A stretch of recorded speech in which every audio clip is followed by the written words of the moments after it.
amigas e amigos, e grandes amigos e amigas de don Ramón, despois da reunión do Padroado da Fundación Otero Pedrallo na biblioteca do Centro de Estudios Oterianos e de disfrutar da actuación da banda de gaitas de Amoiro, sexan todos benvidos a este escenario no Salón de Actos do Pazo Museo Otero Pedrallo o acto de entrega do Premio Trasalba, que este ano cumple a súa 43 edición. A entrega do Premio Trasalba ten lugar neste acto literario para destacar a figura dun dos persoeiros clave non só da literatura galega, senón da literatura universal. A Fundación Otero Pedrallo, que nos convocou, asumiu o compromiso de exaltar a figura deste autor, polo que, entre outras accións, decidiuse asumir a organización deste premio para a difusión e valorización da súa obra. Na mesa que preside este acto, acompáñanos o presidente de honra da Fundación Otero Pedrallo, que tamén presidente da Real Academia Galega, don Enrique Monteagudo, o presidente da Fundación Otero Pedrallo, don Eduardo López Pereira, a secretaria da Fundación, dona Patricia Arias, Premio Trasalba 2024, dona Maribel Outeiriño, e o Premio Trasalba 2025, don Antón Vidal Andión, presidente da Editorial Galaxia. Para iniciar este acto, ten a palabra o presidente da Fundación Otero Pedrallo, don Eduardo López Pereira.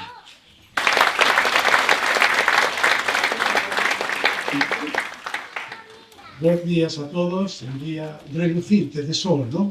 Que caes demasiado, pero evidentemente don Ramón sempre se encarga de que teñamos un bo día. Outras veces chove toda a semana, pero ese día ven un día de sol. Hoxe ven un día máis que de sol, máis quente, pero non hai que esquecer que estamos aquí na bodega de don Ramón. Isto era a bodega, agora é este auditorio, e aquí nos preside sempre don Ramón, baixo este cadro pintado polo pintor de bóveda, Antón Pulido, Toñito, como lle chamaba, don Ramón sempre está aquí con nós presidídonos. Moitas gracias a todos por a súa presencia aquí e quero especialmente empezar por agradecer neste caso a presencia, que xa ven que hai algunha innovación, do presidente de honra da Fundación Otero Pedrallo, que por lei, por decreto, por estatutos da Fundación Otero Pedrallo, presidente de honra da Fundación por ser presidente da Real Academia Galega. Por primeira vez nos preside neste acto, non? E deixanos no que é de presidencia de honra, pero non nos abandoa, porque ele é membro deste patroado, o anterior presidente de honra, Víctor Freixáns, que logo vai tomar a palabra. O que vai facer a laudatio de Galaxia, Premio Otero Pedrallo, 43 Premio Otero Pedrallo, e que antes mesmo foi tamén el galardonado ca medalla Castelao. Noraroa, parabéns, amigo Víctor.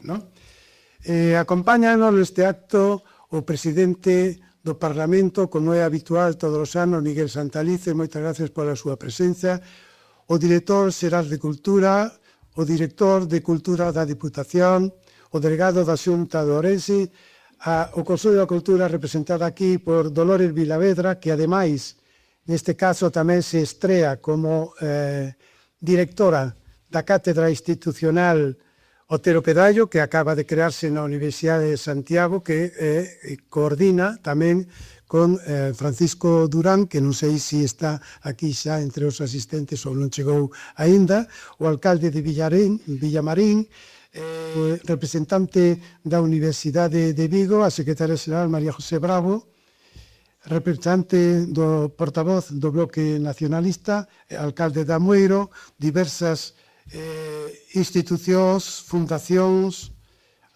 academias, membros do Padroado, representantes tamén do Ateneo de Ourense, do Liceo, e así unha cantidad de amigos e amigas de Otero Pedrallo. A todos os cais lle dou a súa benvida e o seu agradecemento por promocionar desta forma a figura de don Ramón Otero Pedrallo, porque o merece ben. E o merece ben porque cando ahora vemos isto non pensamos o que era realmente cando don Ramón estaba escribindo aquí. E eu se quero facer unha especial referencia a unha obra de Otero Pedrallo, que é a Romaría de Selmírez. Por qué? Porque o editor literario O comentarista desta obra é precisamente o presidente da Real Academia Galega, Enrique Monteagudo.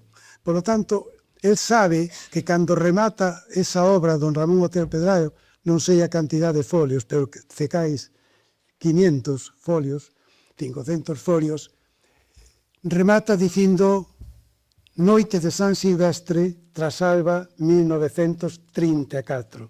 Hai que poñerse en situación e ver a don Ramón aquí en riba, que se pode ver o seu despacho tal como era, donde traballaba, donde escribía, unha noite de San Silvestre, que é o mesmo que dicir 31 de decembro, con un frío que debía pelar naquele momento aquí, sin luz, porque a luz non chegou a Trasalba hasta 1957, estamos falando de 1934, escribindo esa Romaría de Salmírez. Eso é o potencial de don Ramón xa nese momento. A partir de aí foi toda unha institución no mundo da cultura que precisamente xustifica o premio que hoxe llevamos a outorgar a Galaxia. Estamos falando de que xa levamos 43 anos reuníndonos aquí para un acto semellante a este por donde pasaron as persoas máis senlleiras da cultura galega, non só do mundo da literatura, sino tamén do arte, da arquitectura, da pintura, de moi diversos aspectos artísticos que foron xa premiados. Neste caso é Galaxia. E por que Galaxia? Eu chamo a Galaxia a filla adoptiva, e así o fixe na introducción deste libro, a filla adoptiva de don Ramón Otero Pedraio. Don Ramón Otero Pedraio non tiña irmáns, don Ramón Otero Pedraio non tiña sobriños, don Ramón Otero Pedraio non tiña fillos, don Ramón Otero Pedraio creou unha filla en 1950, que lle puxeron por nome Galaxia. El foi o seu presidente hasta 1976, en que faleceu. Pero é que en 1975, o 2 de xullo, é dicir, casi pasado mañá, o mércores, 2 de xullo de 1975, diante do notario Moure Mariño, facía o seu testamento no que deixaba todo isto. O que é a casa, o que é o seu entorno, deixaba yo a Galaxia. Por iso lle chamo a filla adoptiva de Ramón Otero Pedraio, que cumpre agora 75 anos, e que foi un recoñecemento por parte da Fundación a labor que leva feito Galaxia como editorial, como difusora da cultura, como defensora, no? Do potencial cultural, do potencial literario, pero eu non me vou a parar nesto porque seguramente moito millor que a min vai facer a laudatia desto Víctor Freixanes, que foi ademais director no seu momento de Galaxia. Non? Temos xa planificado, e digo a todos estes admiradores de Otero Pedraio, que para o próximo ano, este ano, rematamos o ano Castelao. E digo diante do director xeral de Cultura, o presidente do Parlamento Galego, remata o ano Castelao, 75 aniversarios do seu pasamento, e comeza os 50 anos do pasamento de Otero Pedraio. O próximo ano, 2026, estaremos no 50 aniversario da morte do pasamento de don Ramón Otero Pedraio. Pero estaremos tamén no momento dos 100 anos da primeira gran guía de Galicia, aínda non superada actualmente, que a guía que don Ramón Otero Pedraio escribiu e que se editou por primeira vez en 1926, o cual motivará unha especial dedicación, espero, á figura de don Ramón Otero Pedraio. ¿No? Espero tamén nese momento ter dous obxectivos cumpridos, co que realmente iniciei no seu momento a presidencia da Fundación Otero Pedraio. Un é conseguir que esa palabra bocarribeira que acuñou Otero Pedraio, que hoxe todos usamos, que Carballo Calero lle pregunta en 1953, 54, don Ramón, que quere decir vostede que a palabra bocarribeira? Pero que saibamos, non temos contestación, a lo menos nas cartas publicadas entre Otero Pedraio e Carballo Calero, nos acompaña aquí a filla e o neto de Carballo Calero, non temos ninguna referencia de que don Ramón e aclarara que significaba. Eu quero que non haxa que preguntar que é Boca Ribeira. Hai que asomarse aí, a esa baixada, según agora van cara a Ourense aproximadamente a 1 kilómetro, donde xa está despexado o sitio donde vamos a facer ese mirador Boca Ribeira do Otero Pedrallo.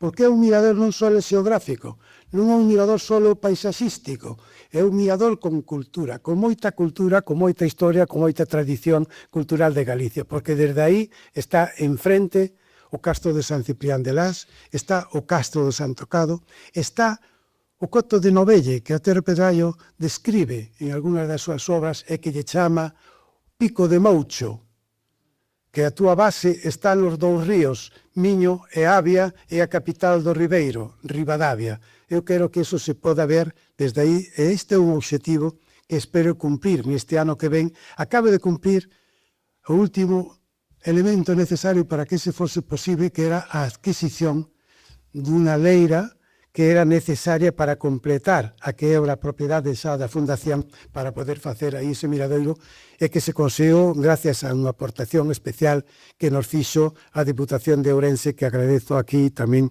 en nome a Diputación na súa representación aquí do director de Cultura. E a outra é un desexo que o sabe ben e coñece o alcalde de Amoiro, que é convertir ese espazo que hai aí diante da igrexa, no que celebramos a un acto que estuvo o bispo de Ourense, de convertir eso na praza Ramón Otero Pedrallo.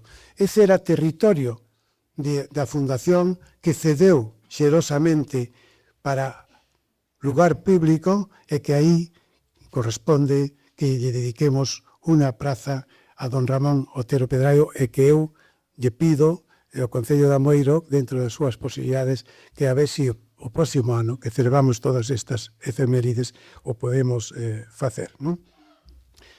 Por outra parte, para rematar, que xa se alonga demasiado, eu quero agradecer, en primeiro lugar, ao Parlamento.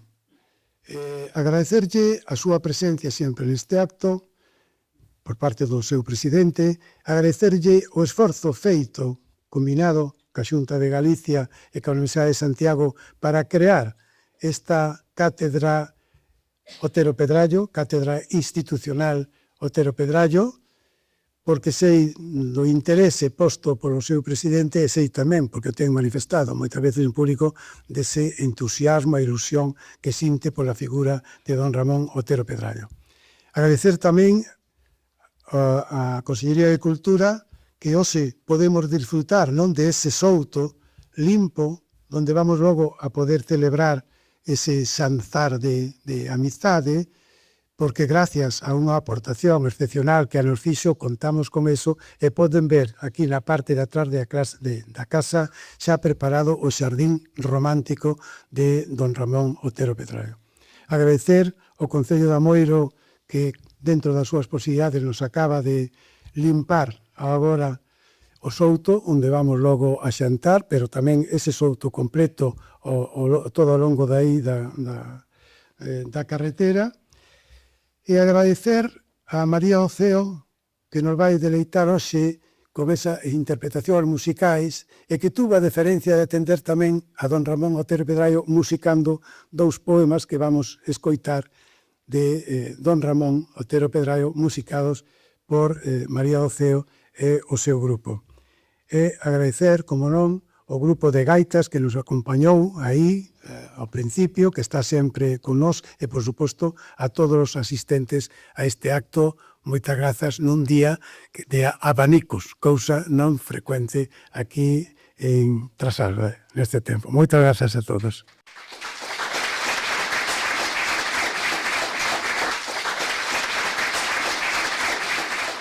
Moitas gracias, don Eduardo. Neste día celebramos o acto de homenaxe ao autor, como decía don Eduardo, de A Romaría de Xelmírez, de Arredor de sí, dos Camiños da Vida, do Libro dos Amigos ou do Mesón dos Sermos. Son xoias literarias na nosa Galicia e alén das nosas fronteiras. En esta edición homenaxeamos non a unha persoa en particular, senón a unha editorial, a Editorial Galaxia, pola especial relación de don Ramón con Galaxia, da que foi como decía don Eduardo, o seu primeiro presidente. Ten a palabra agora a secretaria da Fundación Otero Pedrallo, dona Patricia Arias Chachero, para proceder á lectura da acta de concesión do Premio Trasalba 2025. Bo día. Eu son breve. O padroado da Fundación Otero Pedrallo, reunido o 27 de decembro de 2024, en xuntanza ordinaria, acorda por unanimidade concederlle o Premio Trasalba de 2025 á Editorial Galaxia. O patroado recoñece na Editorial Galaxia todo o que ela ten significado na promoción da cultura e da lingua galega e o papel que desenvolveu no renacer cultural e lingüístico de Galicia dende a súa creación en tempos difíciles ata o momento actual. Por outra banda, non se pode ignorar a especial relación de Otero Pedrallo con Galaxia, da que foi o seu primeiro presidente, cargo no que permaneceu desde 1950, ano da súa fundación, ata o seu pasamento en 1976. O afecto e a simpatía que don Ramón sentiu pola empresa levouno a legarlle no seu testamento a casa solar que herdou dos seus maiores, sita na parroquia de San Pedro de Trasalba do municipio de Amoeiro, con todo o seu mobiliario, enseres, pertenzas, folganzas, alpendres, viñedo, horta, souto de castaños, terreo cereal e demais anexos. Con este premio, a Fundación Otero Pedrallo quere recoñecer, ademais, o esforzo, a empeña e a entrega que a Editorial Galaxia ten feito ao longo destes anos por difundir, publicar e dar a coñecer a obra e a persoa do insigne ourensán. Grazas. Grazas, dona Patricia, secretaria da Fundación Otero Pedrallo. Comezamos agora a homenaxe a nosa protagonista hoxe, a Editorial Galaxia, Premio Trasalba 2025. A aportación tanto do patriarca das letras galegas como da Editorial Galaxia foi fundamental, como saben, para a promoción da cultura e da lingua galega e o renacer cultural e lingüístico de Galicia. Lembremos que don Ramón Otero Pedrallo inmortalizou Galicia na súa obra. De feito, unha obra inesquecible é a súa Guía de Galicia, que cumplirá o vindeiro ano 100 anos. Imos agora a disfrutar da música con María do Ceo, nesta primeira intervención con dous temas, un deles vinculado a don Ramón, Iba a procura do día, poema de Otero Pedrallo, música de María do Ceo e arranxos de Álex e Xosé Salgado, e o segundo tema desta primeira intervención é Sei dun lugar, poema do ourensán Armando González e música do fado tradicional de Pedro Rodríguez. María do Ceo, grazas.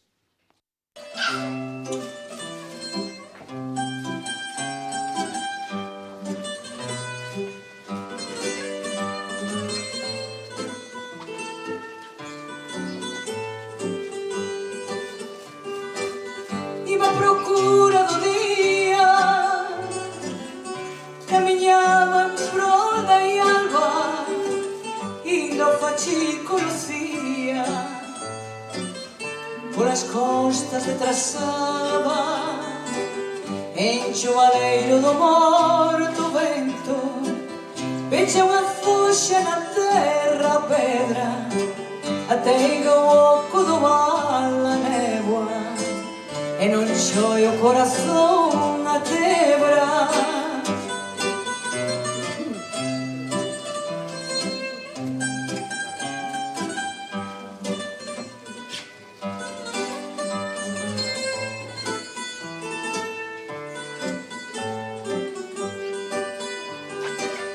Veo cantar da seitura, chego a cantar seituraio, ledicia de frolesura, por os chaos de Amoeiro, encho o baleiro do morto vento, pecha unha fuxa na terra a pedra, atega o oco do mal a néboa, e non xoi o corazón a tebra.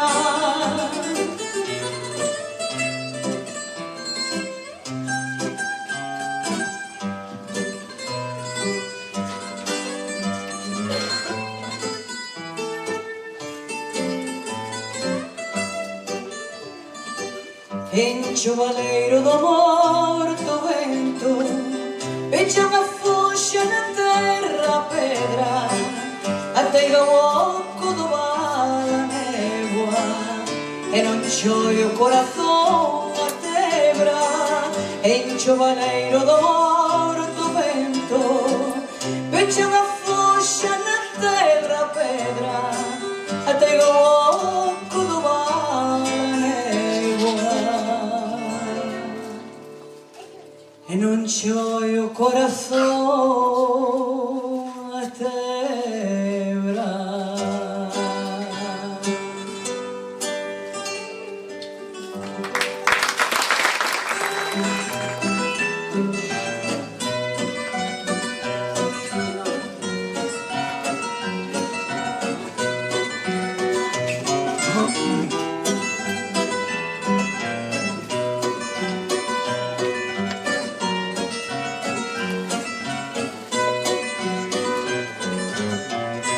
Sei do lugar onde o mar se mergulha cas estrelas. Sei do lugar onde o mar se mergulha cas estrelas. Por el navegan as cores nunha fervenza de amores, tan xentes e feiticeiras.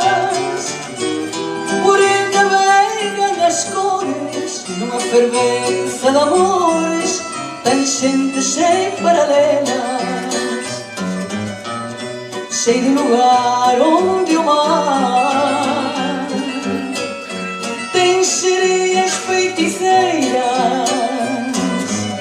Sei do lugar onde o mar tem sereias feiticeiras. E cando cantan o fado fica un enfeitizado, preso das redes mareiras. E cando cantan o fado fica un enfeitizado, preso das redes mareiras. Sei do lugar onde o mar é moito máis que camiño. Sei do lugar onde o mar é moito máis que camiño. Ponte alcaiote e fogar, con ervas de namorar entre ambas beiras do Miño. Ponte alcaiote a fogar, con ervas de namorar entre ambas beiras do Miño. Despois teremos ocasión de volver a disfrutar da música de María Doceo nunha nova intervención. É un momento dunha intervención moi especial don Vítor Freixanes, como saben, é autor dunha poderosa produción narrativa e tras o pasamento de Carlos Casares pasou a converterse no director xeral de Galaxia. Con esta editorial temos obras relevantes de Freixanes, como Cabalo de Ouros, O Triángulo Inscrito na Circunferencia ou Unha Dúcia de Galegos. Durante moitos anos presidía esta mesa presidencial e hoxe está aquí neste evento como autor da Laudatio. Don Vítor Freixanes, moitas gracias. Bos días a todos e a todas. Puse unha chaqueta porque o que me apetecía casi era poñerme en bañador. Pero, en fin, puse unha chaqueta para a memoria de don Ramón. En primeiro lugar, grazas aos amigos e amigas que nos acompañan e o meu agradecemento a Eduardo López Pereira como presidente da Fundación Otero Pedrallo e máis a Antón Pidal, presidente da editorial Galaxia, e o meu compañeiro Xosé Soutullo, o director, porque me pediron que participase neste acto cunha laudatio a nosa editorial. Eu escribín unha laudatio que está publicada nese libro que vostedes van ter a oportunidade de ler. Non sei se é moi longa e pensaba lela aquí. Cando ali na miña casa, pois non me parece moi longa. Agora xa me parece un pouco longa. Entonces vou intentar lela a ver se son quen de ir abreviando algúns algunhas partes. Enteira van a ter nesa publicación o que fago referencia. Por a miña banda, ademais, o saúdo a todos os amigos e amigas e a todos os compañeros e compañeras da editorial que hoxe están aquí e que durante tantos anos compartimos traballos, ilusións e alegrías. Tamén algúns problemas, porque na vida, se non hai problemas, non hai alegrías, non? Pero para min é un orgullo poder compartir este acto con eles. Os primeiros libros son como os primeiros amores ou como os primeiros bicos, non se esquecen nunca. Vésome na Praza da Ferrería en Pontevedra ou diante do escaparate do Chambo nas ruínas de San Domingos, a carón da Alameda o Día das Letras Galegas do ano 1967. É o primeiro Día das Letras Galegas do que teño consciencia, dedicado ao poeta Manuel Curros Enríquez. Os libreiros sacaban os libros á rúa con moi poucos recursos, pero con moito entusiasmo, como quen abre un portelo para que entre a luz. E lembro o meu primeiro libro que merquei daquela, o meu primeiro libro en galego, Percival e outras historias de Xosé Luís Méndez Ferrín, editado na colección Ullanova da Editorial Galaxia, 35 pesetas, cunha cuberta que dis que era de Xaime Isla, quen tiña especial querencia por esta colección ideada por ele, máis por Cristina Novoa, a súa muller, para acoller voces novas das nosas letras, aínda que tamén podería ser de Xoan Ledo, a cuberta, Ricardo García Suárez, quen a continuou despois e quen ao cabo deu personalidade ás cubertas e deseños da editora dende a súa creación ata a década dos anos 80, pero esa cuberta primeira era de Xaime Isla. Nas instalacións de Galaxia hai un cadro pintado por Xoan Ledo no que aparece o primeiro equipo de xestión da editora. Rufo Pérez González, a quen coñecín e tratei como profesor de matemáticas no claustro do Instituto en Vigo, Emilio Álvarez Blázquez, Luís Viñas Cortegoso, Antón Beiras García, Xaime Isla Couto, Xosé Meixide González e Francisco Fernández del Riego, que preside a mesa e ten un saluto na man. Ricardo García Suárez, Xoan Ledo, tamén aparece no cadro, mais agocha o seu rostro en escorzo, cubrindo a cara nun xesto de discreción que o caracterizou sempre. Como dixen, Xoan Ledo foi o deseñador e responsable das cubertas da primeira etapa da editorial e máis dos primeiros cartéis do Día das Letras Galegas ata o ano 80, gratis et amore, que era como se facían as cousas naquel momento. Hai dúas referencias documentais que quero evocar para salientar os primeiros tempos da editora. Unha é o cadro que acabo de citar. A outra, ben coñecida tamén, é a fotografía que rexistra a Asamblea Constitutiva en Compostela o 25 de xullo de 1950. Preside Ramón Otero Pedrallo. Preside, non se ve, está ali detrás, pero preside. O Patrucio, elbo histórico que conectaba o grupo co galeguismo da República e a xeración Nós. Non é casual esta presenza. Dende o primeiro momento, a idea dos fundadores era empatar coa tradición dos devanceiros, Castelao, Risco, Lousada Dieguez, Vilar Ponte, Cabanillas, Cuevillas, o propio Otero, que en moitos casos eran os mestres, e máis coa memoria do exilio representada na Asamblea Compostela por algúns representantes da Galicia de América. No grupo, conformado basicamente por antigos militantes do Partido Galeguista e as mocidades galeguistas, figuran tres persoas que tamén son referencia, ademais de don Ramón: Xaime Isla Couto, Fernández del Riego e Manuel Gómez Ramán, o arquitecto vigués, que fora candidato á alcaldía viguesa pola Fronte Popular en 1936, secretario do Partido Galeguista na clandestinidade, e que na nova empresa que está a nacer asume o posto de vicepresidente.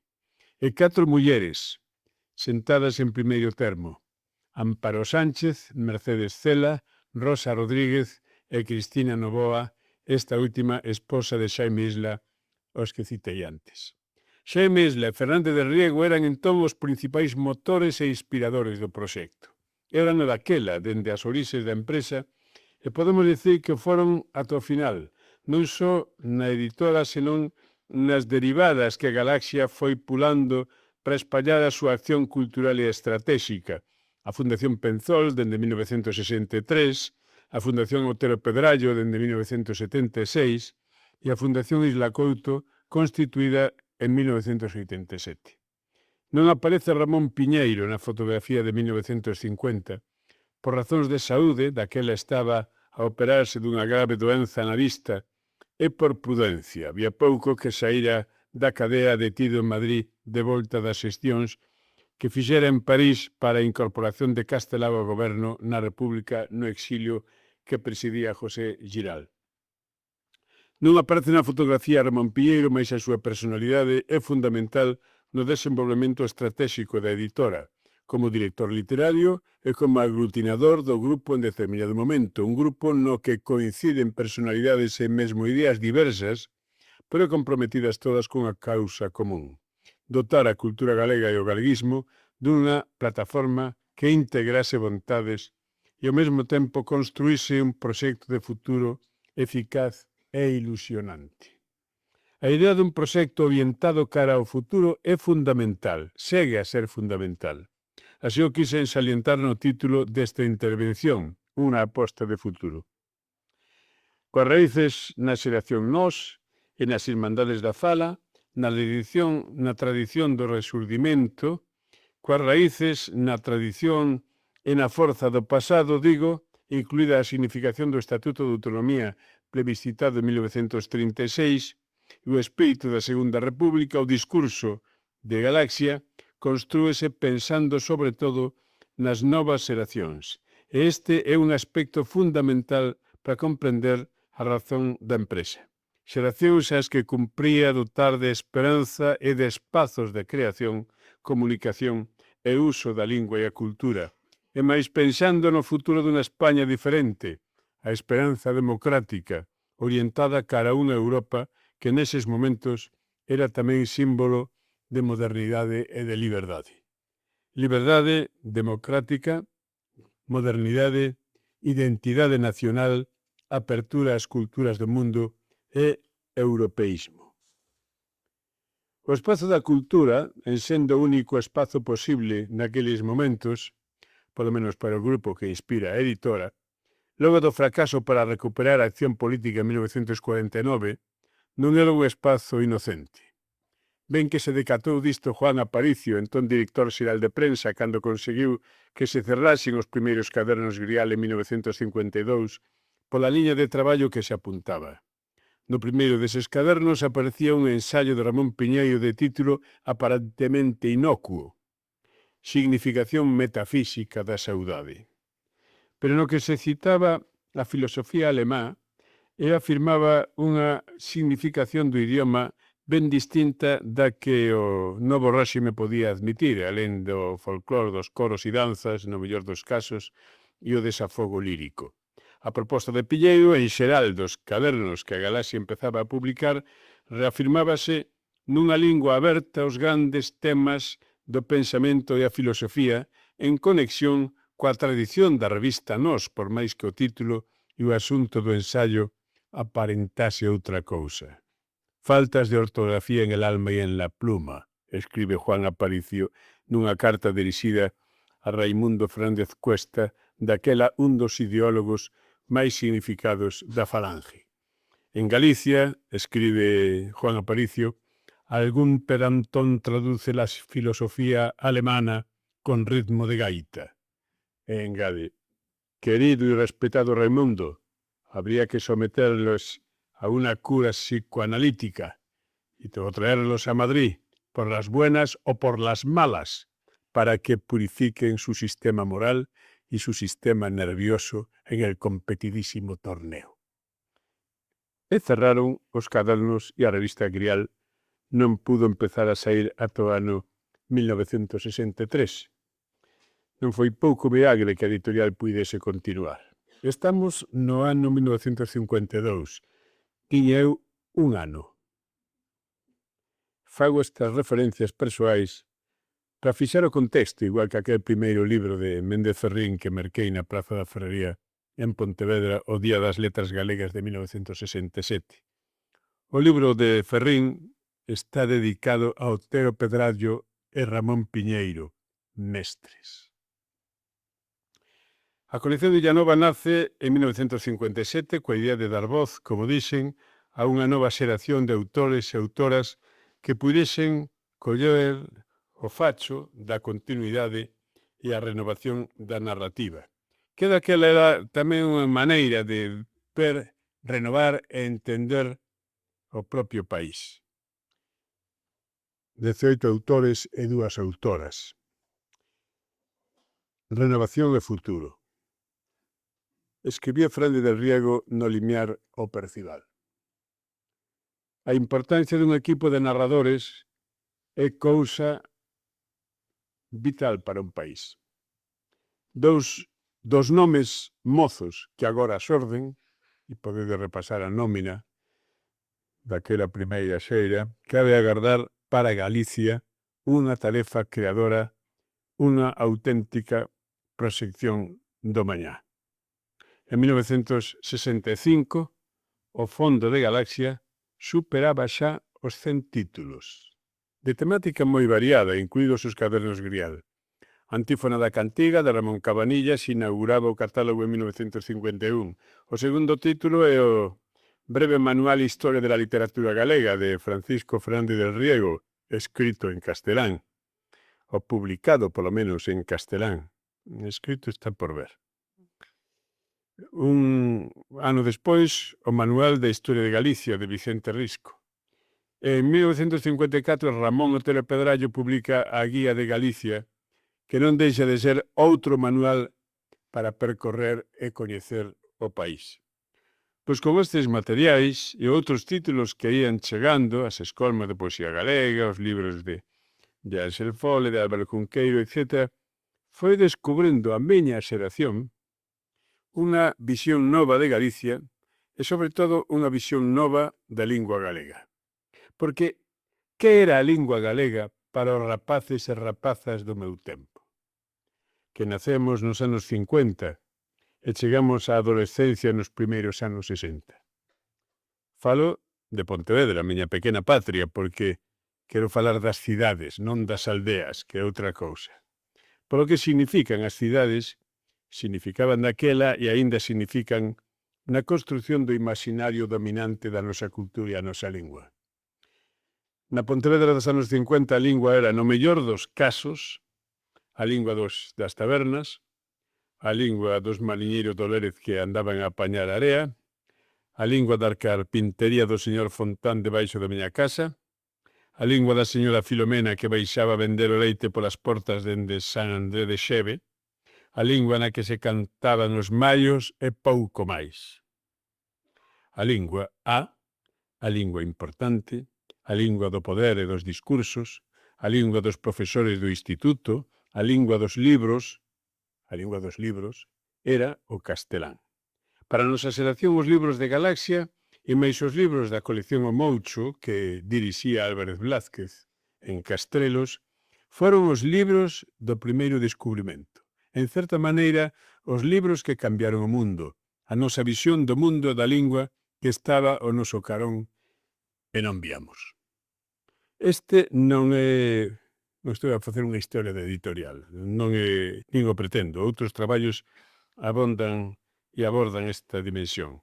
O que quixera salientar neste texto é a importancia da experiencia de Galaxia para a nosa xeración, a miña xeración. E mesmo a importancia dos libros como símbolo e como transmisores da alta cultura. Da alta cultura, deberíamos decir, frente á cultura popular de transmisión oral que sobrevivía alrededor de nós como as flores ventureiras. Cando a morte de Carlos Casares en marzo de 2002, Alfonso Zulueta, Antón Vidal e os que logo serían os meus compañeiros de xestión na editora viñeron propoñerme que asumise a dirección da empresa que tiña tantos anos de historia como tiña eu de vida, non dubidei en aceptar a encomenda, que era tamén un desafío. Porque Galaxia é unha institución, alicerce fundamental na construción do discurso da Galicia contemporánea, da súa lingua e da súa cultura, tamén da súa identidade. Non é o único esteo, certamente, un país plural e democrático construíse e debe entenderse dende a diversidade. Dende a diversidade. Houve outras voces, ademais de Galaxia. Segue habendo outras voces, ademais de Galaxia, que nos enriquecen e estimulan. Mais a editora que hoxe homenaxeamos, a que máis logrou perdurar de todas cantas empresas se crearon comprometidas coa lingua e a cultura nosa, 75 anos fai agora, a que con lexítimo orgullo pode amosar unha máis rica trayectoria de produción e logros, a que segue viva e activa, enfrontado o desafío dos novos tempos, certamente cambiantes e cheos de incertezas, mas tamén de ilusión e enerxía, é a editora aquela do 25 de xullo de 1950. A editora que presidía Otero Pedrallo e Gómez Román. A editora de Francisco Frande del Riego e Isla Couto. A editora de Ramón Piñeiro, cun catálogo actual de máis de 2.500 títulos vivos, 3.383 publicado dende 1950, e 1.350 autores e autoras, sen contar os colaboradores da revista Grial e outras publicacións periódicas. A editorial que da man de Carlos Casares animou novas iniciativas cara á profesionalidade, moi principalmente coleccións de literatura infantil e juvenil, literatura para os máis novos, que era algo que lle preocupaba especialmente a Casares, a editora de Benxamín Casal, que soñou abrir novos espazos no mundo da man do selo Mar Maior, a editorial que nos anos 60 ponía as bases da nova canción galega con Edixa, iniciativa de Xaime Isla, que logo continuarían Manuel María en Xistral e outros, a editorial do Dicionario de Franco Grande e as primeiras gramáticas de Ricardo Carballo Calero, a editorial desa obra xigantesca que é a historia da literatura galega contemporánea, a editorial dos ambiciosos ensaios de García Sabel, Celestino Fernández de la Vega, Rolf Carballo e o atraso económico de Xosé Manuel Beiras, a editorial da Revista de Economía de Galicia, a editorial das Cantigas de Escarnio e Maldicer, edición crítica de Rodríguez Lapa en 1965, a editorial da Esmorga de Blancomor, que logo levamos ao cinema, a editorial de Cunqueiro, a editorial da colección Salnés, que publica A longa noite de pedra de Celso Emilio Ferreiro en 1962, a ambiciosa editorial dos 50 volumes da Biblioteca Básica da Cultura Galega, que se empeza a publicar en 1983, a Real Academia esmorecida e case agonizante despois da desfeita da guerra, a editorial da Escolma Posible de Castelao, que preparou Marino Dónega no 64, primeira aproximación que a miña xeración fixo nas aulas de Compostela, a obra e o pensamento do de Rianxo. Esta editorial nosa, Galaxia, fai agora 75 anos. E remato. Mas nunca vimos tan chea de enerxía. Falta fai para afrontar o futuro que segue a ser a súa vocación, crear por vir. Tal que reza o lema destas celebracións. Díxeno algunha vez, unha editora non é unha fábrica de libros, é unha xestora de coñecemento, xestora e distribuidora capaz de soñar proxectos e difundilos. Tamén xestora de ilusión. Lembrar e homenaxear na Casa Grande de Trasalba, na Casa Grande do Don Ramón Otero Pedrallo, a significación da editorial Galaxia, que o noso patriarca das letras presidiu dende a súa fundación, e a que deixou o seu valiosísimo legado, é unha cuestión de xustiza e de honra que a min personalmente me gratifica aínda máis, por todo o que levo dito e aínda o que podería decir. Parabéns aos que teñen a fortuna e a responsabilidade de continuala. E moitas gracias a todos por a atención. Como escoitaron, resalta don Víctor Freixanes a importancia da experiencia de Galaxia para a nosa xeración e a importancia dos libros como ese símbolo e como transmisores de cultura.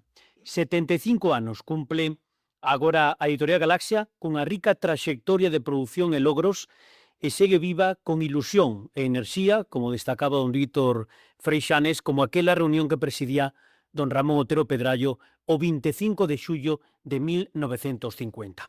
Cos libros continuamos, é o momento da presentación do libro homenaxe dedicado á editorial, titulado Crear por vir, 75 aniversario da editorial Galaxia, a cargo do catedrático emérito da Universidade de Santiago de Compostela, autor senlleiro de Galaxia e membro do patronato, don Xesús Alonso Montero.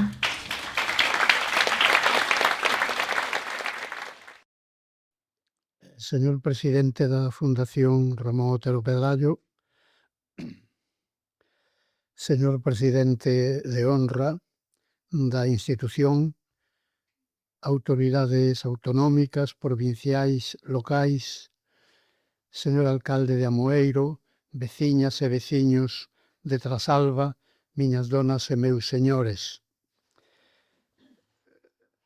Teñen vostedes, algúns de vostedes no seu poder, outros poderán telo, quizáis dentro dunha hora ou cousa así, un libro sobre a Editorial Galaxia, que a propia editorial coordinou no último mes ou nos últimos 2 meses, no que colaboran pois persoas que saben moito da historia e das inquedanzas que Galaxia tivo ao longo destes 75 anos. O libro que eu teño a obriga por deferencia de don Eduardo López Pereira de presentar, o libro non o vou comentar detalladamente polo miúdo, porque é unha cuestión que se sai un pouco das coordenadas deste acto.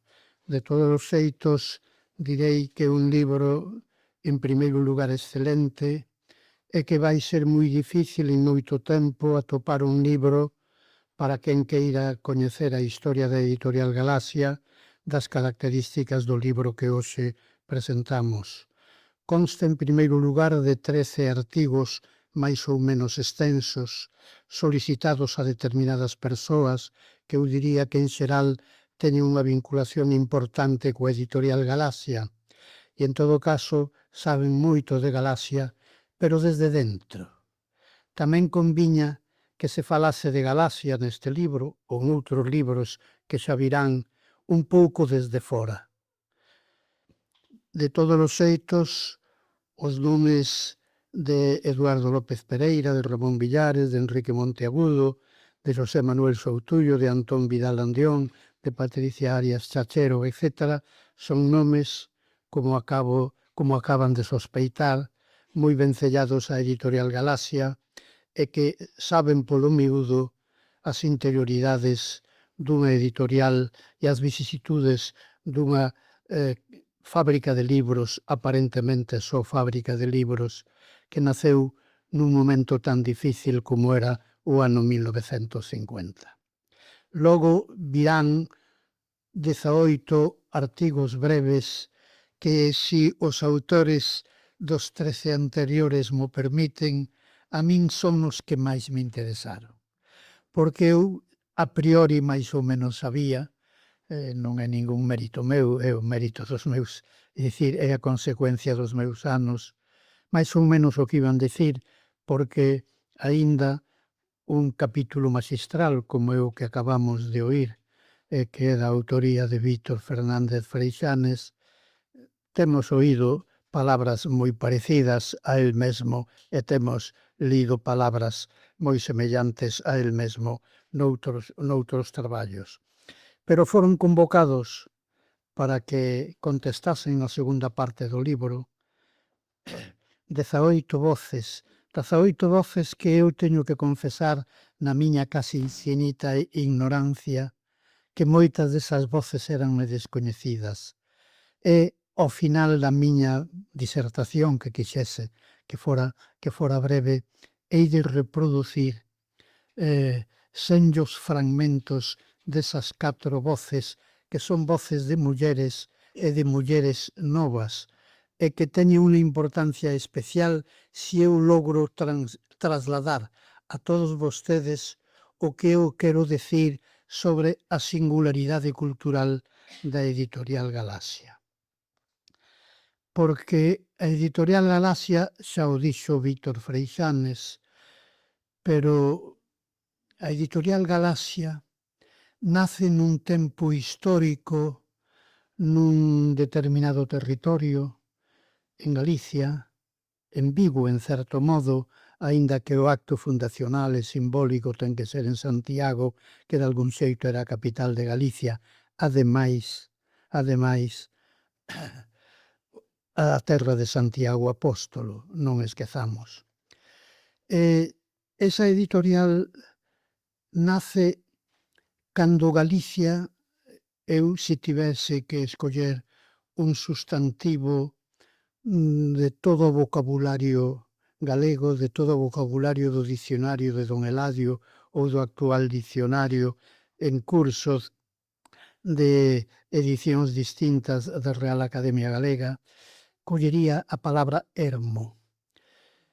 Eu non falo desde dentro, porque orgánicamente nunca pertencín a Galaxia, pero quizáis teño ningún mérito, pero dase en mí unha circunstancia biográfica que non teñen nin Soutullo, nin Freixanes, etcétera, porque cando eles nacían ou estaban a punto de nacer ou estaban a punto de publicar o primeiro libro ou estaban a punto de pensar no seu primeiro ensaio, xa eu era un home de Galaxia, un home novo con 21 ou 22 ou 23 anos, porque eu publiquei o meu primeiro artigo, vamos a chamar filolóxico, na serie Grial, na colección Grial, vamos a chamala así, que aínda non era revista, no ano 1951, ocasión en que proíben Grial, porque de feito o número 4 xa saiu un pouco ilegalmente. Quen era eu?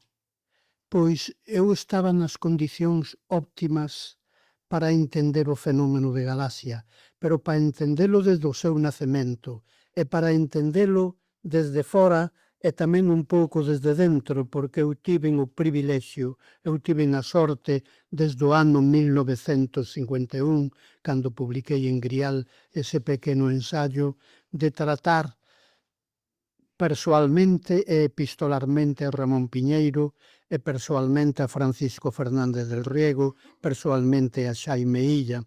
Polo tanto, cando digo que estaba un pouquiño dentro, digo algo que é rigurosamente certo, pero tamén como orgánicamente nunca pertencín á Editorial Galaxia, estou na contemplando un pouco desde fora. Está mal que eu faga esta pregunta, quen era eu? Pois eu era un rapaz novo que no ano do 46 ou 48 estudou no Instituto Santa Irene os dous últimos cursos do bacharelato daquela, o sexto e o séptimo. Nese momento, eu está mal que eu agora me gabe, pero como non está aquí a miña avoa, teño que facelo eu. Eu tiña unha inclinación ao que hoxe chamamos as letras, e sobre todo ao que hoxe eu daquela non sabía moi ben como chamar, o que hoxe chamamos a filoloxía, os saberes que teñen que ver fundamentalmente coa palabra. Eu non era un mal alumno de latín, eu non era un mal alumno de literatura, eu non era un mal alumno de gramática castelá, que era a única gramática que había. Na época de Cervantes, que foi un gran alumno de López de Hoyos de gramática, era gramática latina, non era gramática castelá. Non era un mal alumno. Polo tanto, está claro que eu era un alumno de letras, e que era un alumno de letras que ia sobre todo polo vieiro da filoloxía. Pero era un alumno de letras que do 46 ao 48 tiña como fala familiar, como fala cos seus máis achegados, como fala cos seus parentes, cos seus veciños, cando vivía na aldea, sobre todo, tiña o galego. Pero no instituto eu nunca oín falar en galego a un profesor, nunca oín recitar un verso en galego a un profesor, e eu, que repito, non era un mal alumno en latín, en gramática, en literatura, e en todos aqueles saberes que alguna relación teñen que ver non só coas letras, sino con aquilo que eu, quizáis un ano despois, xa vou saber o que é a filoloxía. E a filoloxía, etimolóxicamente, como saben vostedes moi ben, é o amor á palabra. Pois ben, aquí estou eu, que o que teño ante a miña lingua é vergonza. Eu considero, cando chego da aldea a Ribadavia e vou bailar o club náutico, eu non me atrevo a sacar a bailar a unha rapaza do meu tempo, que é filla dun médico, dun abogado, dun veterinario ou dun humilde oficinista, é imposible sacala a bailar no ano 46, 47, 48 en galego. Hai que sacala a bailar en castelán.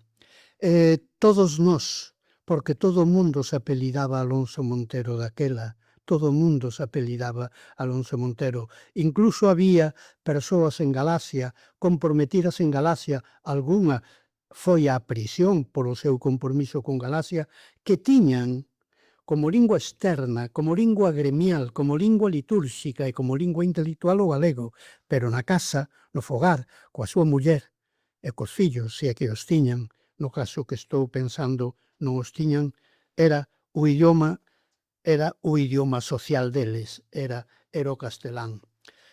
Neste ermo de súpeto aparecen 5 homes que se chaman Ramón Otero Pedrallo e Fermín Penzol. Á beira deles 3 homes que veñen das mocedades galeguistas que se chaman Xaime Isla, Ramón Piñeiro e Francisco Fernández del Riego.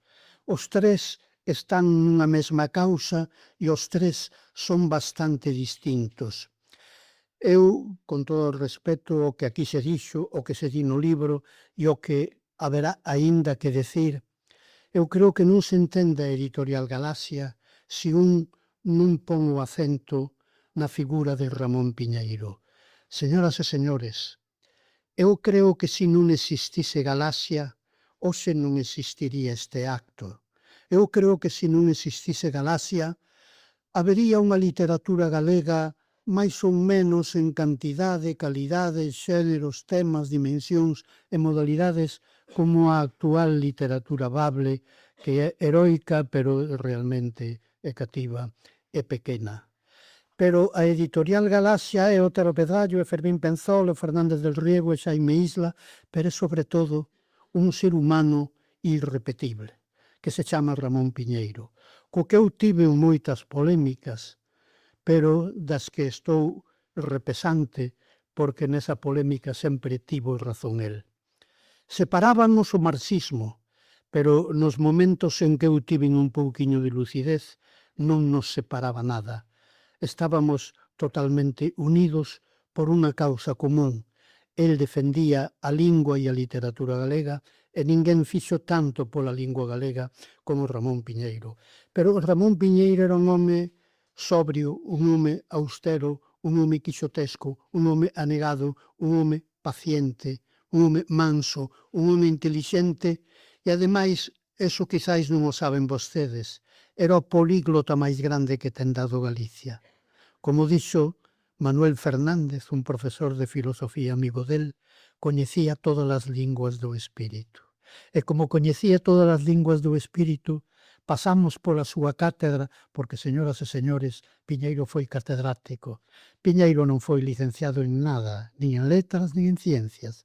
Cando estaba máis ou menos intentando terminar Filosofía e Letras en Madrid, meteuse en política polo que acaba de decir Freixanes para que Castelao fose ministro representando a Galicia no goberno republicano no exilio de José Giral.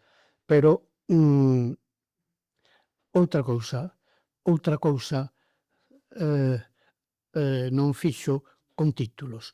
Non era un home austero, era un home pobre, era un home con moi poucos recursos e nin siquiera era licenciado en Filosofía e Letras porque se meteu a política no medio.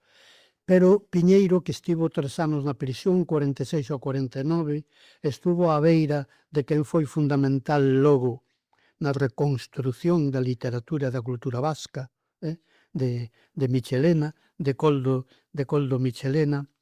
Alí estuvo cismando durante eses 3 anos de prisión en que habería que facer algo que xa non tivese que ver coa clandestinidade. A clandestinidade ten unha función na política, pero ten que haber tamén outras actividades que non se produzan na clandestinidade. e incluso sendo o franquismo unha dictadura, non é unha dictadura tan férrea que non teña pequenas fendas, que non teña pequenas regandixas. Por lo tanto, hai que crear unha institución legal e desde a legalidade traballar. O mismo facía o Partido Comunista, cando se mete nos sindicatos, e dos sindicatos crean comisións obreiras e organizan as folgas de Asturias do ano 62, que son un punto de inflexión na historia política e sindical e social de España. Hai que meterse nas institucións ou hai que crear unha institución dentro dos parámetros de legalidade. Isto vai ser a editorial Galaxia. Pero a editorial Galaxia xorde nun ermo en que os novos, os Alonsos Monteros que estudian no Santa Irene ou en calquera outro instituto de Galicia, aínda sendo falantes de galego na súa casa, na súa aldea, en boa parte da súa vida cotiá, resulta que teñen vergonza ante o galego. E sempre que poden tapan esas vergonzas, sempre que poden tapan os seus farrapos lingüísticos. Eu recordo cando fixen o examen de ingreso do bacharelato, comendo con miña nai, estaba eu admirado por unhas rapazas que acababan de sair no Instituto de Ourense do examen de latín, eran de terceiro, tiñan máis ou menos o mesmo tempo, inda que eu acababa de facer o ingreso, 13, 14 anos, e eu estaba maravillado por todas elas, polo guapas que eran e polo atractivas, sobre todo unha a quen eu chamo nese artigo famoso que eres máis caldo, Suso, a quen eu chamo a miña. Entonces miña nai, que pensa que vamos perder o coche de liña, pregúntame, Suso, que eres máis caldo? E eu non quería máis caldo, eu o que quería era mirar para as rapazas, sobre todo para a miña, que ademais de guapa eu consideraba rica pola casa, etc. E eu non me atrevía a decir que non, porque se dicía que non, elas decatábanse por este signo lingüístico que eu tiña que emitir, que eu falaba unha lingua B, daquela non se decía lingua B, que falaba a lingua dos da nación sociolóxica dos da baixo, daquela tampouco se decía eso empecé a decilo eu cando me convertín en sociolingüista marxistizante por aqueles anos 60. Nese ermo, que facer? Pois o que hai que facer é poñer unha cátedra en Santiago, pero non na Facultade de Filosofía e Letras na oficial, non. Nun domicilio que estaba na rúa Xelmírez, número 15, cuarto andar sin ascensor. Por ali pasaron algo así desde o ano 51, 52, ao ano 60, porque estamos falando da etapa máis ou menos primitiva de Galaxia, pois 25, 30 persoas que van desde Vidán Torreira e Isidoro Millán González Pardo, Alonso Montero, vou un pouco por idade, Antonio Concheiro Camaño, López Nogueira, Méndez Ferrín, Ramón Lorenzo, etc.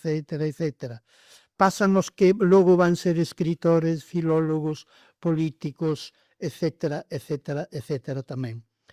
E pasan por aquela cátedra que é unha cátedra socrática, que é unha cátedra gratuita, que é unha cátedra non oficial, que é unha cátedra envidiada polos catedráticos oficiais da Facultade de Filosofía ou da Facultade de Dereito. E sin ese home abnegado, sin ese home que por non tiña vaidade, que é un caso único hasta donde eu sei na historia das letras mundiais, non ter vaidade. E ese home entregouse. Ramón Piñeiro é fundamental. É probable, señoras e señores, a miña proposta para un debate, que non existiría este acto hoxe, non existiría se non existise a editorial Galaxia. E, sobre todo, se a editorial Galaxia non tivese un home como Ramón Piñeiro. Porque homes esforzados, entregados, comprometidos, traballadores, etc., como del Riego, quizáis había algúns en Galicia. Homes tamén entregados desde outro tipo de espiritualidade, a religiosa, a católica, como Xaime Isla, quizáis había algúns en Galicia, pero non creo que houvese ni en Galicia, sospeito que no mundo, un home como Ramón Piñeiro. Ramón Piñeiro é así. E nós estamos aquí por Ramón Piñeiro.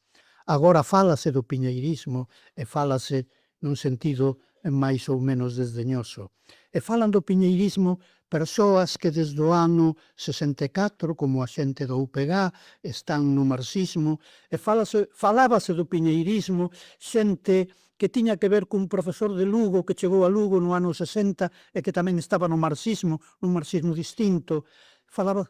Pero resulta que se non houvese piñeirismo, se non houvese Editorial Galaxia, se o proxecto cultural da Editorial Galaxia non fose deseñado por persoas como Ramón Piñeiro, Del Riego e Xaime Isla, pois resulta que non habería un proxecto para Galicia que mobilizase a eses 25 ou 30 rapaces novos, que desde Isidoro Millán, etc., a López Nogueira, que era médico, por outra parte, non pasasen pola mesa camilla, pola cátedra socrática gratuita e abnegada de Ramón Piñeiro. Está aínda por escribir este libro sobre Ramón Piñeiro. Eu publiquei un no ano 9, creo que foi no ano 9, pero, bueno, pagaba a pena volver sobre unha figura como el. Eu, ao final, fui estudiar a Madrid Filoloxía, estaba condenado a iso. Estaba condenado a iso tamén porque tiven a sorte de ter un profesor que se chamaba don Bernardino Graña, Graña Refojos, non Graña Villar. Era o pai de Bernardino Graña Villar, que acaba de morrer en Cangas hai pouco. O señor presidente do Parlamento, mais eu estivemos ali para decir unhas palabras sobre el.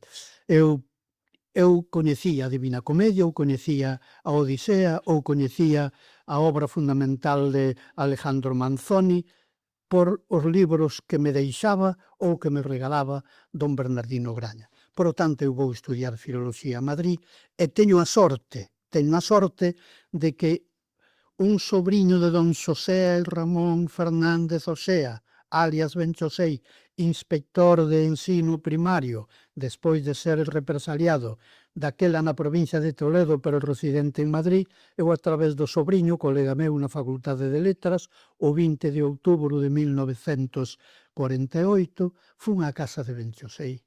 E ali aconteceume o que eu non sospeitaba, porque eu, que era ese alumno tan aplicado en latín, en gramática, en literatura, eu nunca vira un libro de Castelao, eu nunca vira un libro de Otero Pedrallo, eu nunca vira un libro de Vicente Risco, e eu era visitante impecune casi sempre das librerías, e desde logo visitante da única biblioteca pública que había en Vigo, na Alameda, que se chamaba Jaime Solá.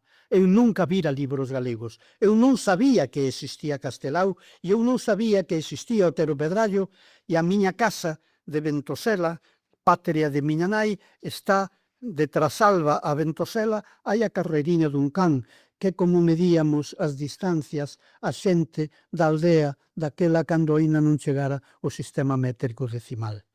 De Trasalba a Ventosela hai a carreiriña dun can. Pois ben, eu na casa de Benchosei vexo libros de Castelao, de Otero Pedrallo, de Losada Diegues, de Vicente Risco, de Cuevillas, e vexo sobre todo porque el ten encadernados todos os fascículos, os tomos da revista Nós. E estou unha mañán inteira ou casi unha mañán folleando e asombranme moitas cousas, que haxa en galego artigos sobre arte, artigos sobre política, artigos sobre ciencia, artigos sobre literatura. E aínda me asombra máis que haxa publicidade en galego. Entre os anuncios, aquí está o fillo, Manolo Peñarrei, o meu camarada, anunciábase tamén na revista Nós o sanatorio de teu pai, o ilustre e represaliado xinecólogo don Manuel Peñarrei. Polo tanto, xéneros literarios, por chamalos de alguma maneira, que eu non sospeitaba que poidesen empregarse nunha lingua B, estaban todos ali. Todo eso yo debo a Benchosei. E a través de Benchosei chego epistolarmente a Ramón Piñeiro, logo persoalmente, e polo tanto, bueno, eu son o máis veterano de Galaxia. non orgánicamente, pero aí estou en Galaxia. E esta concepción de Galaxia que parte do ermo, esta concepción de Galaxia que non é, como di Otero Pedrallo nun artigo, unha sociedade mercantil, non, é unha sociedade aparentemente mercantil que está ao servizo dos altos valores do espírito de Galicia. Isto é. E aínda que había algúns libros daquela en bibliófilos gallegos, en Monterrey, etc., eran cousas máis ou menos esporádicas que non respondían a un proxecto de conectar coa cultura literaria anterior ao 36, un proxecto donde, ademais de conectar coa cultura literaria anterior á Guerra Civil, había que definir a cultura literaria galega como algo distinto, como algo que a xente non asocie o folclore, o ruralismo, o costumismo pintoresco. Daí a insistencia por parte dos de Galaxia desde os primeiros anos en publicar traballos filosóficos, en publicar traducións de autores daquela moi importantes, como é o caso de Heidegger. Por eso Heidegger foi tan perseguido, sendo Heidegger un home nazi, en certo modo, que non tiña nada que ver co comunismo nin co separatismo, que eran as dúas bestas negras do franquismo. Pois ben, eu vou terminar. E agora verán por que dixen todo isto, porque todo isto levouno ao máis fondo do meu espírito a lectura que fixen hai 3 días do exemplar co que me agasallaron o outro día os dirixentes de Galaxia do libro que teñen vostedes na man. E leín con moita atención as 18 intervencións máis ou menos breves de unhas escritoras, 5 concretamente. Realmente quedei non só sorprendido, sino agradecido. E non agradecido polo feito de que unhas mulleres que non teñen, que teñen menos de 60 anos, unha ten 40, polo tanto chegaron a Galaxia onte a noite, ou antonte. Chegaron a Galaxia, pero cando falan de Galaxia falan da primeira Galaxia, daquel proxecto negado, daquel proxecto heroico, pero daquel proxecto amplo, daquel proxecto plural, daquel proxecto europeo, daquel proxecto non folclórico, non costumista. Sorprendeume, pero agradoume. E agradoume non porque me dean a razón a min de que ese proxecto é unha das proezas intelectuais non máis importantes de Galicia. Eu creo que tan importante como o Resurdimento, é de logo máis importante que as Irmandades da Fala. Pero levantar da súa postración un idioma como o galego nos anos 50 como fixo Galaxia, non creo que haxa unha experiencia igual en ningún territorio de Europa e quizáis en ningún territorio do mundo. A proeza de Galaxia é unha proeza singular na historia da cultura mundial. Pois, con palabras distintas, estas 4 mulleres confortáronme hai 2 días cando as leín. Mercedes Corbillón, que naceu no ano 69, di: non seríamos os mesmos sen Galaxia, valor inmaterial que pertence e obriga a todos. Non está falando de que teñan editado autores importantes, non. Eso son fábricas de libros. Aquí non se fala dunha fábrica de libros. E, desde logo, Mercedes Corbillón, a quen non teño gusto de coñecer, realmente non tivo trato coa xente aquela, nin coñeceu as primeiras edicións da década dos 50 ou da década dos 60.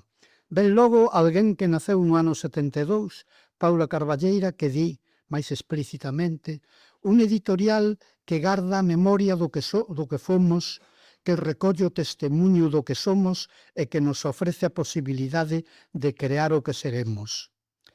E alguén que naceu no ano 73 no País Vasco e que confesa que a súa lingua materna non é o galego, di Galaxia, un pai e unha nai que se ocuparon de transmitir o que nos define. E por último, alguén que naceu no 85 e, por tanto, ten 40 anos ou está a punto de cumprilos, Lara do Pazo Ruibal, di Galaxia é algo máis que un editorial e o arquivo de boa parte da nosa memoria literaria. Un espello onde mirar quen fomos, quen somos e quen queremos ser. Pois ben, e agora, e si que termino, quero facer unha lembranza a un momento, o momento inicial do discurso que acabamos de oír na voz do seu autor, de Vítor Freixanes. Vítor Freixanes, no ano 67, adquire o seu primeiro libro en galego, que se dá a circunstancia de que é un libro da editorial Galaxia. Ten, se non me trabuco, señor Freixanes, ten 16 anos. Le o título, supoño que le os créditos e logo atópase coa dedicatoria. E a dedicatoria que nos acabamos de oír di a don Ramón Otero Pedrallo e a Ramón Piñeiro, mestres. Pois ben, é probable que Ferrín, como algúns outros, non se consideren hoxe discípulos daqueles mestres, sobre todo de Ramón Piñeiro. Pero sin aqueles mestres non habería estes discípulos, nin siquiera os discípulos que hoxe están en controversia coa editorial Galaxia da primeira década ou das primeiras décadas. Percival e outras historias, pois ben, este señor que se chama Vítor Fernández Freixanes adquiriu ese libro e aí entroulle ese verme vicioso que queda incorporado á cerna do noso espírito. El vai ser sempre un lector de galego, vai ser sempre, a partir de algún tempo, un home comprometido coa literatura galega. Porque a editorial Galaxia, xa no ano 67, levaba e leva o lume da causa de todo e de todo. Nun acto organizado pola Fundación Otero Pedrallo, no pasado mes de abril, no Abril Outeriano, tamén tivemos a sorte e ocasión de disfrutar dunha brillante conferencia. Gracias, don Xesús.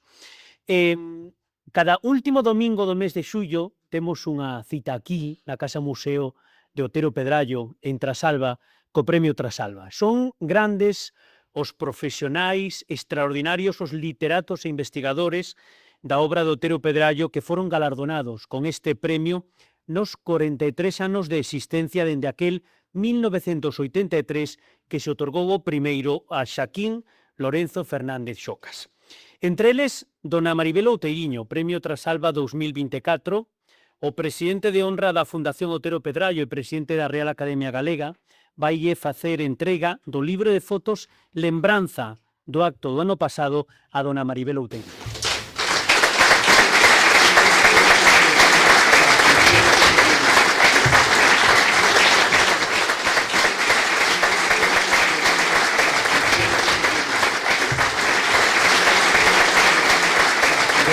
Recolle momentos inesquecibles vividos fai un ano. Noraboa, dona Maribel Outeiriño.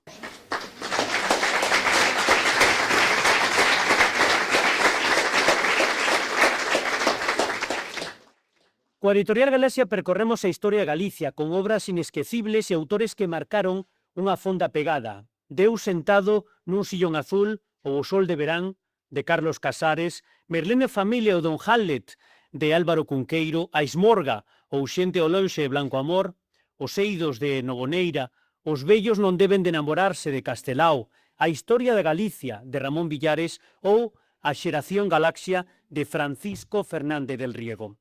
Galaxia tamén emprendeu diferentes iniciativas para ofrecer obras doutros idiomas onde se combinaban a calidade e o carácter popular como a Biblioteca Sherlock Holmes, a Biblioteca Agatha Christie e a saga de Harry Potter. Toda unha ledicia, como tamén é unha ledicia escoitar de novo a música de María do Ceo, que vai interpretar nesta segunda intervención dúas novas pezas.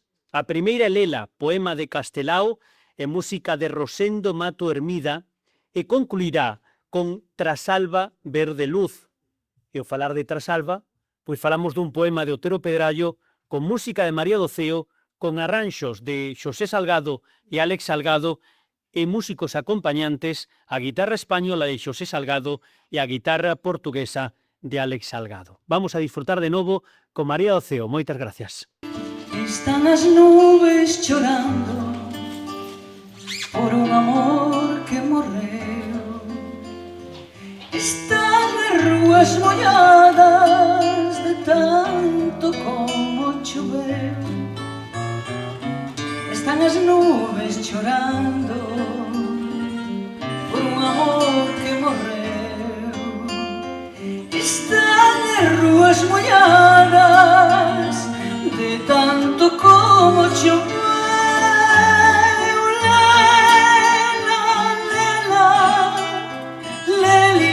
Porque eu morro, quero mirarme nas meniñas dos teus ollos. Non me deixes e ten compasión de mí. Sem ti non podo, sem ti non podo vivir.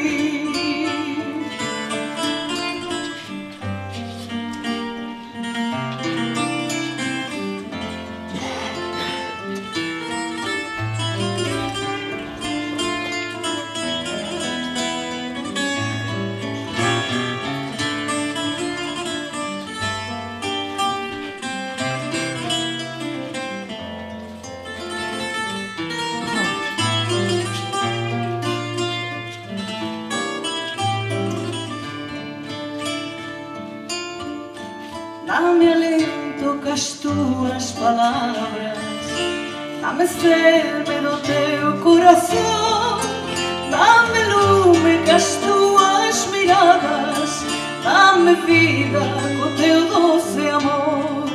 Dame alento cas túas palabras, dame cerme do teu corazón, dame lume cas túas miradas, dame vida co teu doce amor. Dame lume cas túas miradas, dame vida co teu doce amor. Lela, lela, leliña, porque eu morro, quero mirarme nas meniñas dos teus ollos.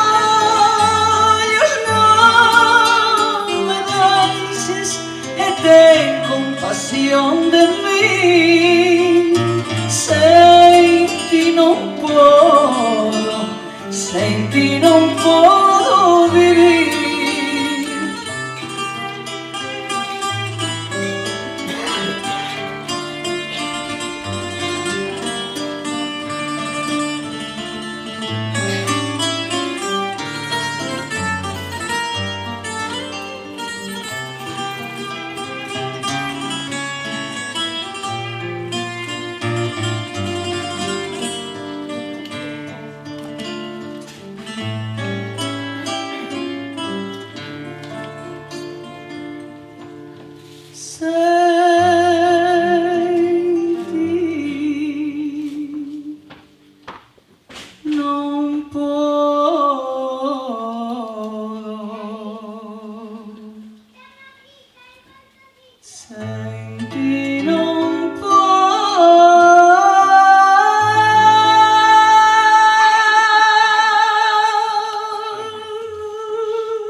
longa mañá na xiada, si camiñou desnorteada, orgullada por ela chuvia, na casa soia deixada, as colleitas da luzada. Vamos!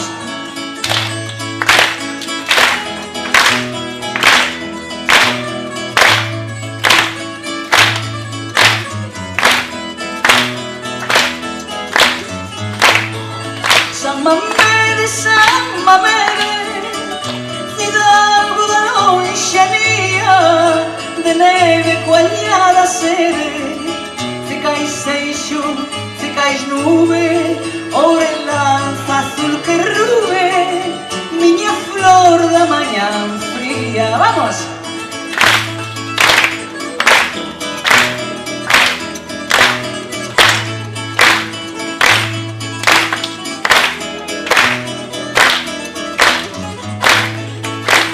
Salva verde luz nas pupilas de pedra e un vento nos agros e nas vidas. Tras salva, tristeira e lucidia flor da alba.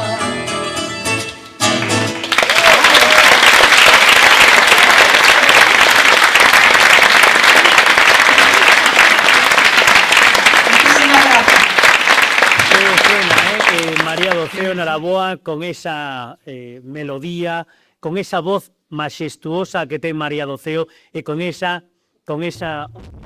última peza que Trasalba Luz, Verde Luz. Gracias, María do Ceo, que deleitounos esta xornada aquí no Pazo Museo Otero Pedrallo. Bueno, pois chega o momento do acto de emprega do Premio Trasalba 2025. Don Eduardo López Pereira, presidente da Fundación Otero Pedrallo, procederá a entrega do Premio Trasalba a Antón Vidal Andión, presidente da Editorial Galaxia. Voulle pedir que me acompañe nesta entrega ao presidente do Parlamento de Galicia. Don Miguel Santalices, presidente do Parlamento de Galicia. Moitas gracias.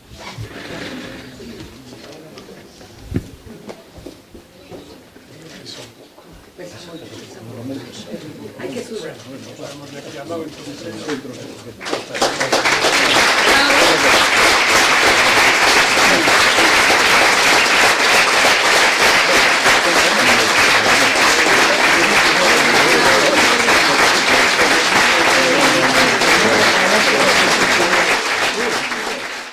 O premio, como ven, é un recoñecemento simbólico representado polo Ramonciño, obra do escultor Manuel Buciños.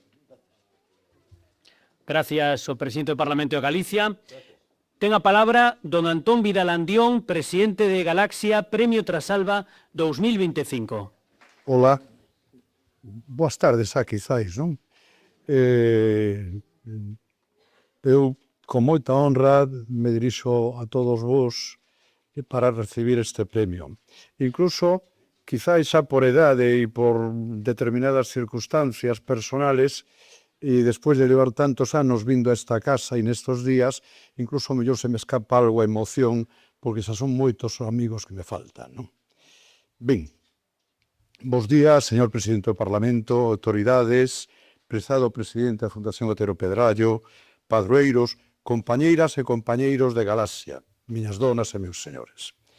En nome da Editorial Galaxia, queremos expresar a nosa máis fonda gratitude pola concesión do Premio Trasalba, que sentimos como unha honra e un estímulo renovado. Tamén quero darle as grazas a Víctor Fernández Freixanes pola súa gabanza tan elaborada dos 75 anos de historia da editorial, feita dun xeito tan sintético e ordenado. Grazas tamén a Xesús Alonso Montero pola súa presentación da obra e pola excepción esa que hizo el da interioridade. Quizáis a min me toca falar desa interioridade como representante da institución. Recibir este galardón que deu o nome do espírito de don Ramón, que foi o noso primeiro presidente, ten para nós un valor moi especial, porque Galaxia naceu precisamente co propósito de dar continuidade a través da palabra escrita do legado dos homes e mulleres que, como a el, soñaron unha Galicia culta, viva e dona de seu. No nacemento da editorial hai dous documentos que quero resaltar sobre o momento e o significado histórico de Galaxia. O primeiro reflexa os tempos tan difíciles da súa fundación. Refírome á carta que dirixiu Gómez Román a Castelao en xaneiro de 1947, dándolle conta de que un grupo de militantes do Partido Galeguista viñan reorganizándose na clandestinidade unha vez que acalmou a brutalidade da persecución. E así decía: cando amainou a violencia da persecución e puidémonos mover con traballos grandes e perigosos, pusémonos en percura un dos outros para nos xuntar os que quedasen con azos para seguir loitando. E conclúe, e fixémolo. O segundo é a justificación da propia creación de Galaxia como sociedade mercantil na defensa da cultura, o que se ten denominado a batalla político-cultural que precisaba dun instrumento axeitado e con ese fin creouse a editorial Galaxia no ano 1950. Así expresou Xaime Isla, un dos ideadores e creadores de Galaxia, na entrevista que mantivo con Damián Villalaín en 1992, publicada no número 207 de Galaxia.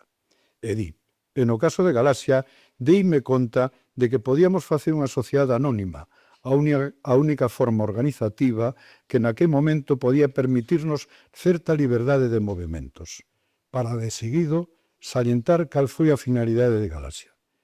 Igualmente, a nosa actividade en Galaxia, a nosa actividade cultural, foi unha actividade claramente política.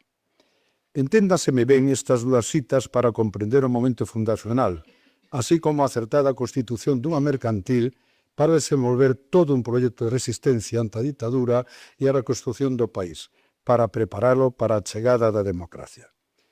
Pero non se trata aquí agora de facer un relatorio sobre a historia de Galaxia.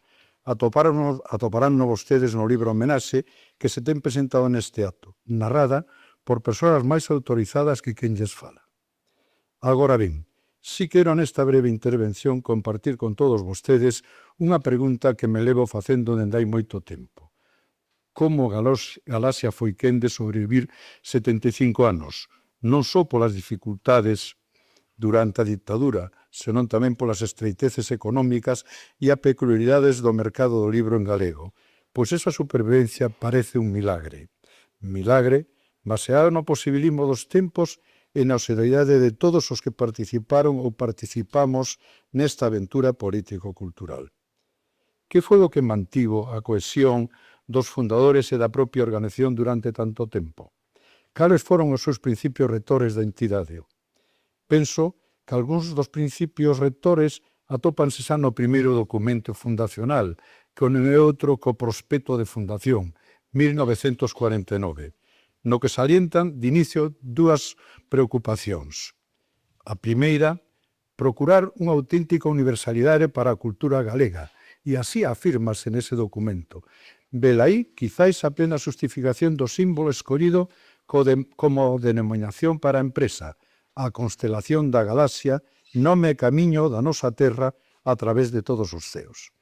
A segunda preocupación era, a pesar de que Galaxia nasceu como unha sociedade anónima, declarábase que o seu réxime e estrutura funcionará baixo normas de disciplina morales xurídicas que aseguren a garantía básica na efectividade dos dereitos recoñecidos aos socios dentro deste tipo de sociedades. Tamén nese mesmo prospecto, cando se fala dos órganos de goberno, ademais dos previstos legalmente na Lei de Sociedades, as xuntas de accionistas, o Consello de Administración ou a Secretaría do Consello, encoméndase ao Consello de Administración que nomee un Consello Técnico Asesor formado por persoas destacadas nas ciencias, letras e artes para orientar unha maneira permanente as actividades das editoriais e da sociedade. Este Consello estuvo presidido por Álvaro Gil, sendo o seu secretario Ramón Cabanillas. A súa vez, limita o número de accións que se poden suscribir a 10 a fin de asegurar en todo momento a efectividade democrática do réxime social.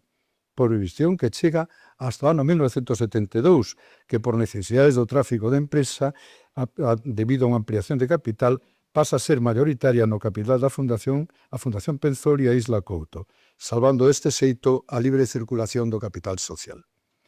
E nos primeiros estatutos reforza o principio de disciplina moral declarando que o cargo de conselleiro é gratuito, circunstancia esta que chega aos nosos días. Son dunha das maiores virtudes de Galaxia. E tamén dentro en primeiros momentos o pacto tácito de non repartir dividendos, auténtico alicerce de sostén de Galaxia. En canto ás relacións, o pacto coa propia sociedade galega baseábanse nos principios galeguistas de irmandade, solidaridade, transparencia, pluralidade e transversalidade. Estes principios son recollidos nun documento denominado Galaxia, que do ano 1958, que supón un antes e un despois na historia da editorial. Nel propónse sete accións programáticas de gran alcance político-cultural que se converteron na cerna do ser de Galaxia. A primeira é crear o isolamento moral que os anos de terror foran producindo no ánimo individual. O segundo, conseguir que a personalidade diferencial de Galicia se fixese presente fora da nosa terra. Terceira, tomar contacto coa mocidade universitaria galega e atraela espiritualmente cara aos valores e aos problemas da nosa terra. Cuarto, organizar o estudo sistemático da realidade económica de Galicia, base imprescindible para concretar programáticamente no seu día a política galeguista nesta orden de problemas. Quinta, dotar a Galicia da máxima autonomía cultural, creando centros de estudo e investigación onde os nosos investigadores atopasen os medios bibliográficos para levar a cabo o seu traballo, e Galaxia proporcionoullos. Sexto, prestar alento moral e material a aquelas persoas cuxa actividade ou vocación estean ao servicio dos valores ou intereses de Galicia. Sétimo, estudo científico do noso idioma, máxima preocupación dos fundadores. A irmandade e a transversalidade non deben ser valores do pasado para nós. Son hoxe, máis que nunca, ferramentas necesarias para unha empresa, un país que aspira a dicir por si mesmo e facelo en clave democrática, culta e moderna. E Galaxia, con 75 anos de historia, demostra que o nacionalismo e o galeguismo teñen espacios para o encontro, para a reflexión compartida e para a acción conxunta. Conmemorar os 75 anos de Editorial Galaxia é moito máis que celebrar a trayectoria dunha empresa cultural. É honrar un proxecto colectivo que naceu para ser luz nun tempo oscuro, para dar de corpo e continuidade a unha vontade nacional que nunca se rendeu, nin siquiera nos momentos máis difíciles da nosa historia. Ao cabo destes 75 anos de actividade, a compensación máis fonda que temos en Galaxia é o convencemento que contribuímos decisivamente ao resurdimento da nosa cultura hasta a actualidade, o resurdimento da nosa conciencia de pobo con personalidade propia. Galaxia continúa fiel ao espírito que inspirou a súa creación. Siga a ser unha editorial independente, de capital exclusivamente galego, comprometida cos valores do galeguismo, o pluralismo e a tolerancia, que inviste os seus beneficios na propia empresa, nunca se repartiron dividendos, ni os seus conselleiros, como decía antes, percibiron remuneración alguna. Ve aí a excepcionalidade. Unha editorial que fai da lingua e da cultura galega a súa razón de ser. Recibimos este premio non só como un recoñecemento ao pasado da editorial, senón tamén como un convite a seguirlle traballando na ilusión e responsabilidade no presente e no futuro, a seguir sendo ponte entre xeracións, entre autores e lectoras, entre o país que fomos e o que queremos seguir construindo. Quero ter unha lembranza para todas as persoas que fixeron e fan posible Galaxia, fundadores, conselleiros, conselleiras, autores e autoras, editoras e editores, lectoras e lectores, persoal traballador, amigas e compañeiras de camiño. Este premio é tamén para todos. Remato, como non pode ser de outro xeito, cunha cita de don Ramón, que el contaba como chegou e se incorporou ao galeguismo. E contaba, logo dun viaxe ao País Vasco no ano 1918, Losada Díez voltou impresionado ao descubrir o amor e o interese dos intelectuais e das xentes sabidas daquela terra, pola súa cultura e o seu idioma, e foi a quen primeiro lle escoitei decir que Galicia era unha idea, algo que estaba agarrando tamén a voz que a guiase polo seu camiño. Un bo día chamoume e díxome: Otero, xa tes 30 anos, xa está ben, xa vai sendo hora de tomar unha postura e porse a traballar. Pois, por moitos anos máis de idea, de palabras e de liberdades para a galaxia, moitas grazas.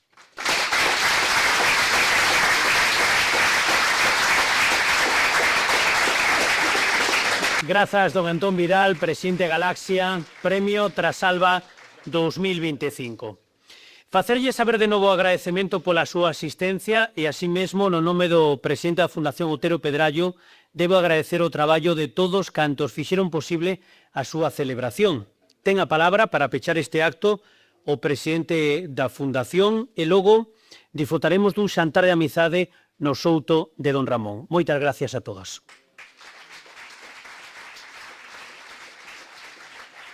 A última palabra nesta casa tena sempre don Ramón, con ese texto que teñen agora aí que vamos a escoitar falar a don Ramón. Eu tiña un colega reitor dunha universidade que dicía que tiña dous discursos, un corto que era grazas e outro longo que era moitas grazas. E cedo o meu turno de palabra para que utilice o presidente da Real Academia Galega que se estrena como presidente de honra da Fundación Otero Pedrallo. Agradezo a cortesía do presidente da Fundación para cederme a palabra. Saúdo-os brevemente as autoridades, compañeros de mesa, presidente de Galaxia, compañeros, amigos, amigas. Non vou estenderme, porque as horas xa son as que son. Ademais, antes que a min falaron os meus predecesores da presidencia da Academia, o profesor Adolfo Montero e o profesor Víctor Freixanes.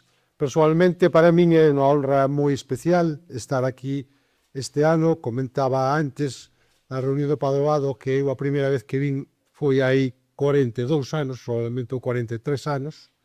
Non podía imaginar que algún día os estaría sentado aquí presidindo de honra este acto, e a mes que cadrase co premio a Editorial Galaxia, a que me unen tantísimos vencellos de traballo e de afectos. Tamén como presidente da Academia teño que recordar e teño que agradecer o papel que xogou don Ramón Otero Pedrallo en levantar a Academia despois da guerra. Aquí fíxose unha breve referencia a cal era a situación da cultura galega despois da guerra. A Real Academia Galega estaba completamente arrasada e unha das poucas persoas que pertencía á Academia desde antes de 36 foi Otero Pedrallo. E detrás de Otero Pedrallo e ca súa asignatura, detrás da súa man, están os ingresos que foron permitindo que a Academia Galega levantase cabeza a partir, sobre todo, do ano 50, en que se procedeu o ingreso de Gómez Román, un acto que se celebrou en Vigo en que os discursos iban a pronunciarse en galego e que a última hora o gobernador provincial chamou por teléfono para prohibir que se dese en galego, tivo que improvisarse en castelán, e despois de Gómez Román foi Ferro Couselo, despois foi Domingo García Xabel, despois foi Ricardo Carballo Calero, e xa ao longo dos 60, pois con moito máis pulo, Del Riego, Cunqueiro, curiosamente o último representante maior, digamos, da xeración Galaxia que foi acollido na Academia foi o sempre modesto, moi ben recordado aquí, Ramón Piñeiro. Así que, desde a Academia, temos moito que agradecer a don Ramón. A súa chega foi fundamental para lanzar a Academia cara ao século XXI, que é o desafío que temos hoxe por diante, e a mí só me queda darlle os parabéns a Galaxia e desexarlles a todos unha boa festa de Trasalba.